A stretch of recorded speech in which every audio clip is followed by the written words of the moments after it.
Представьте такую картину. Вы подписываете квитанцию на коммуналку. Цены выросли, налог на имущество подтянули, на доходы добавили.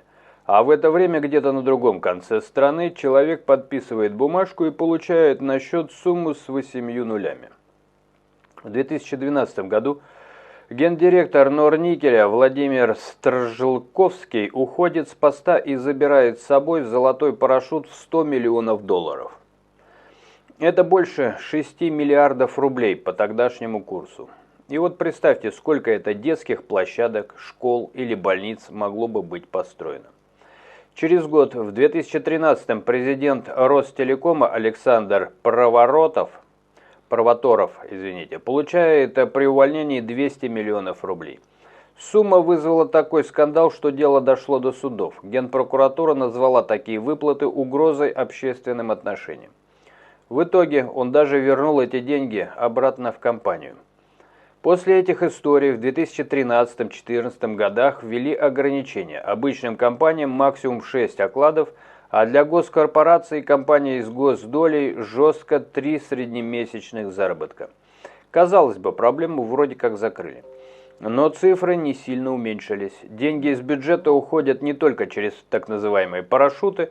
С 6 по 13 годы через одну только схему «Тройка Ландромат» прошло 8,5 миллиардов долларов через цепочку из 75 офшорных компаний.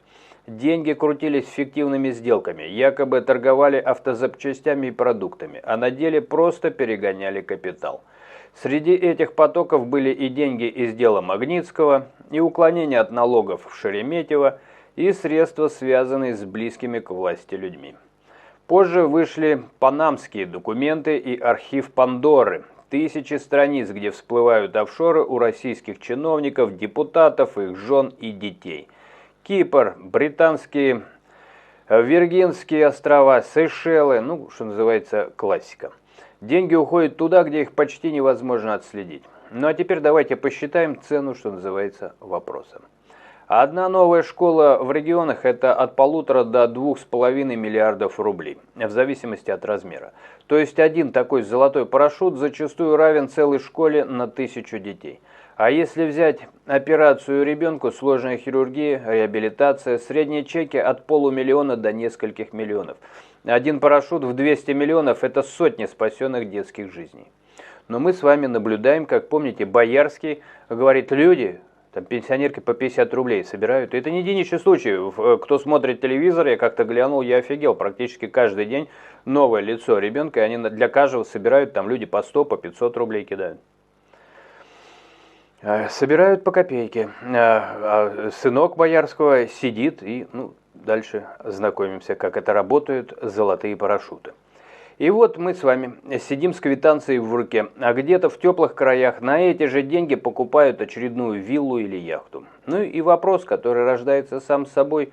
Как вы считаете, нужно жестко ограничить такие выплаты или оставить все как есть? Пишите в комментариях, как вы вообще это видите, тем более, что вот данный мой такой небольшой обзорчик, он основан на тех вопросах, которые вы задавали. Я решил тоже поинтересоваться, поковыряться по этой информации. И вот парочка кейсов, которые тут же попадаются на глаза. Фоном постоянные сборы у несчастных пенсионеров по последние 50 рублей, там спасти одну жизнь, в то время как выброшены десятки жизней.